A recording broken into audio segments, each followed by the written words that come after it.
ഒരു സംശയമില്ലാതെ മുഖ്യമന്ത്രിയുടെ മകള് അറസ്റ്റിൽ വഴങ്ങേണ്ടി വരും. കാരണം അത്ര വലിയ തെളിവുകൾ ലാവ്ലിൻ കമ്പനി ഇൻവെസ്റ്റ് ചെയ്തിരിക്കുന്നു ഇപ്പോൾ പുതിയ എക്സാലോജിക്കുമായി ബന്ധപ്പെട്ട്. അപ്പോൾ ഇതൊക്കെ ഒറ്റ നെക്സസാണ്.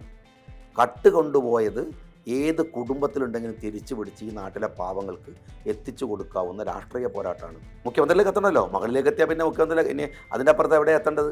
ഒരാൾക്ക് മകളെക്കാൾ കൂടുതൽ ഒരു ഷീൽഡ് വേറെ ഏതാണ് ഒരു മനുഷ്യനെ സൂക്ഷിക്കാനാവുക?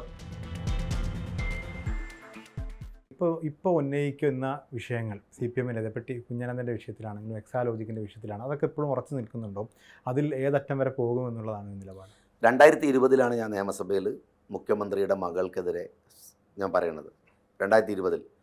അതിനുശേഷമാണ് PT തോമസ് പോലും നിയമസഭയിൽ, നിങ്ങൾക്ക് രേഖ പരിശോധിച്ചാൽ അറിയാം, ഉയർത്തിക്കൊണ്ടുവരുന്നത്.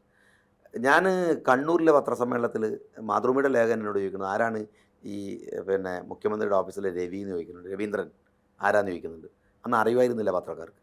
ആ ഉയർത്തിക്കൊണ്ടുവന്ന വിഷയം രവീന്ദ്രന് അവസാനം ED പേടിച്ച് ആംബുലൻസിൽ ഇങ്ങനെ യാത്ര ചെയ്യുന്ന സീനുകൾ വരെ വന്നു, കേസ് നിലനിൽക്കുന്നു. അന്ന് ഞാൻ മുഖ്യമന്ത്രിയെക്കുറിച്ച് 2020 മുഖ്യമന്ത്രിയുടെ കുടുംബത്തെക്കുറിച്ച് പറഞ്ഞത്, അന്ന് ഞാൻ പറഞ്ഞ കാര്യം എനിക്ക് ഇപ്പോഴും ഓർമ്മയുണ്ട്. കർത്തയുടെ ഓഫീസിൽ നടന്ന ED റെയ്ഡിനകത്ത് അന്വേഷണം എന്തുകൊണ്ടാണ് ഊരാലുങ്കലിലേക്കും ബാംഗ്ലൂരിലേക്കും എക്സാലോജിയിലേക്കും പോവാത്തത് എന്നെൻ്റെ ചോദ്യമുണ്ട്. ഇപ്പോൾ അവസാനം എത്തി നിൽക്കുന്ന എവിടെയാണ്? ലാവ്ലിൻ കമ്പനി ഇൻവെസ്റ്റ് ചെയ്തിരിക്കുന്നു ഇപ്പോൾ പുതിയ എക്സാലോജിക്കുമായി ബന്ധപ്പെട്ട്. അപ്പോൾ ഇതൊക്കെ ഒറ്റ നെക്സസാണ്.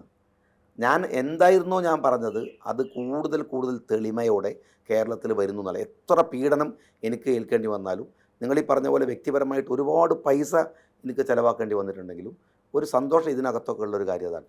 എന്തായിരുന്നോ പറഞ്ഞത് ആ പറയാൻ നിയമസഭൻ്റെ അകത്തൊന്നും ആൾ വേണമെന്നില്ല, നിൽക്കണമെന്നില്ല. നിങ്ങളേത് ചോദിച്ചില്ല എന്തുകൊണ്ട് രാജ്യസഭ, എന്തിനാണ് രാജ്യസഭ മെമ്പർ ആവുന്നത്, എന്തിനാണ് MLA ആവുന്നത്? ഞാൻ MLA ആയി നിന്നിട്ട് നിർവഹിക്കുന്നതിനേക്കാൾ കൂടുതൽ പൊളിറ്റിക്സിൽ അതിൻ്റെ ഉത്തരവാദിത്തം MLA അല്ലാതെ ഈ 3 കൊല്ലവും ഞാൻ നിർവഹിച്ചുകൊണ്ടിരിക്കുന്നുണ്ട്. നിങ്ങളുടെ മുമ്പിൽ ഇപ്പോഴും ഞാൻ വന്നിരിക്കുന്നതും അതിൻ്റെ ഭാഗം തന്നെയാണ്. അത് പറഞ്ഞതിലൊക്കെ എനിക്ക് അശേഷം മനസ്താപമില്ല. എന്നാൽ അമിതമായ സന്തോഷമുള്ളത് എന്തായിരുന്നു പറഞ്ഞത് അവിടേക്ക് രാഷ്ട്രീയം പതുക്കെ വന്നുകൊണ്ടിരിക്കും. മുഖ്യമന്ത്രിയുടെ കുടുംബത്തെക്കുറിച്ചുള്ള ആരോപണം എവിടെ എത്തി നിൽക്കും? അതിനൊരു കൾമിനേഷൻ എവിടെയായിരിക്കും പ്രതീക്ഷിക്കുന്നത്? അറസ്റ്റിലേക്ക് പോകും. ഒരു സംശയമില്ലാതെ മുഖ്യമന്ത്രിയുടെ മകള് അറസ്റ്റിൽ വഴങ്ങേണ്ടി വരും. കാരണം അത്ര വലിയ തെളിവുകൾ. ഒരു കാര്യം മാത്രമേ ഇതിനകത്ത്, മുഖ്യമന്ത്രിയിലേക്ക് എത്തുമോ? മുഖ്യമന്ത്രിയിലേക്ക് എത്തണമല്ലോ. മകളിലേക്ക് എത്തിയാൽ പിന്നെ മുഖ്യമന്ത്രി ഇനി അതിൻ്റെ അപ്പുറത്ത് എവിടെ എത്തേണ്ടത്? ഒരാൾക്ക് മകളെക്കാൾ കൂടുതൽ ഒരു ഷീൽഡ് വേറെ ഏതാണ് ഒരു മനുഷ്യനെ സൂക്ഷിക്കാനാവുക? പക്ഷേ ഒറ്റ കാര്യത്തിലാണ് കേരളത്തിൻ്റെ പൊതുരാഷ്ട്രീയം സൂക്ഷിക്കേണ്ട ഒരു കാര്യം. തെരഞ്ഞെടുപ്പുകൾ കഴിഞ്ഞ് പുതിയ അധികാരങ്ങളും സൗകര്യങ്ങളും വരുമ്പോൾ അപ്പോൾ തട്ടിക്കൂട്ടുന്ന ഒരു തരത്തിലുള്ള കോംപ്രമൈസുകൾ, ഈ അധികാരം ഉപയോഗിച്ചിട്ടുണ്ടാക്കിയ പണം അവർക്ക് അധികാരം ഇല്ലാതായി പോകുമ്പോൾ അവർക്ക് കൊടുക്കാനുള്ളതല്ല, തിരിച്ചു പിടിക്കാനുള്ളതാണ്. അത് UDF മനസ്സിലാക്കേണ്ട കാര്യമാണ്, LDF മനസ്സിലാക്കേണ്ട കാര്യമാണ്. അതാണ് സത്യസന്ധമായ രാഷ്ട്രീയം എന്ന് പറയുന്നത്. അതല്ലാതെ 5 കൊല്ലം എനിക്ക് ആകാവുന്നതൊക്കെ അടിച്ചു മാറ്റി കഴിഞ്ഞ് വമ്പിച്ച ആരോപണങ്ങളൊക്കെ നോക്കി ജനങ്ങൾ അതിൻ്റെ പുറകിലൊക്കെ ഓടി അവസാനം നമ്മൾ അധികാരത്തിലെത്തുമ്പോൾ ആ ഫയലവിടെ മാറ്റി വെച്ചേക്ക് എന്ന് പറയലല്ല. കട്ട് കൊണ്ടുപോയത് ഏത് കുടുംബത്തിലുണ്ടെങ്കിലും തിരിച്ചു പിടിച്ച് ഈ നാട്ടിലെ പാവങ്ങൾക്ക് എത്തിച്ചു കൊടുക്കാവുന്ന രാഷ്ട്രീയ പോരാട്ടമാണ് UDF ആയാലും LDF ആയാലും ചെയ്യേണ്ടതാണ് എൻ്റെ വ്യക്തിപരമായി. അടുത്ത UDF ആണ് ഭരണത്തിൽ വരാൻ പോകുന്നത് എന്നുള്ളതിൻ്റെ ഒരു മുന്നൊരുക്കം കൂടിയാണ്. UDF ആണ് വരുന്നത് എന്ന കാര്യത്തിൽ സംശയമൊന്നുമില്ല. അതൊന്നും അത്ര സംശയമില്ലാത്ത കാര്യമായിരിക്കും. ആ ഒരു ഘട്ടത്തിൽ കോംപ്രമൈസ് പാടില്ല എന്നുള്ളതാണ്. ഏത് ഘട്ടത്തിലായാലും ഞാൻ പറഞ്ഞത് അത് LDF ചെയ്യാൻ പാടില്ലാത്തതാണ്. LDF എന്തിനാണ് ചെയ്യണത്? UDFനകത്ത് ഇപ്പോൾ അവർ പറഞ്ഞ ആരോപണങ്ങൾ, ഏതെങ്കിലും ഒരു ആരോപണത്തിൻ്റെ പേരിൽ ഇപ്പോൾ കേസുണ്ടോ? ഉമ്മൻചാണ്ടിക്കെതിരെ പ്രധാനപ്പെട്ട ആരോപണം ഉന്നയിച്ച ബാർക്കോഴൻ്റെ നേതാക്കന്മാരപ്പോൾ അപ്പുറത്തുള്ളത്, എല്ലാവരും അപ്പുറത്തുള്ളത്. അപ്പം ഈ കള്ളത്തരങ്ങളിൽ ജനങ്ങൾ മടുക്കും. അതാണ് നമ്മൾ തിരിച്ചറിയേണ്ട ഒരു കാര്യം. അതുകൊണ്ട് അതിൽ സത്യസന്ധത കാണിക്കലാണ്. ഞാൻ അടക്കമുള്ളവരുടെ ഏത് അധികാരം നമ്മുടെ കയ്യിൽ വരുമ്പോഴും ആലോചിക്കേണ്ട കാര്യം അതാണെന്നാണ് ഞാൻ വിചാരിക്കുന്നത്. അവസാനമായി ഈ രാഷ്ട്രീയ സത്യസന്ധത നിലനിർത്തിക്കൊണ്ട് തന്നെ അഴീക്കോട് ജയിച്ചു കയറാനുള്ള അടുത്ത വർഷം ഈ നഷ്ടപ്പെട്ടത് തിരിച്ചു പിടിക്കുക എന്നുള്ളതാണ് ഈ രാഷ്ട്രീയമായ എയിം. അല്ല, ഞാൻ പറഞ്ഞല്ലോ, എനിക്കതൊരു എയിമൊന്നുമല്ല.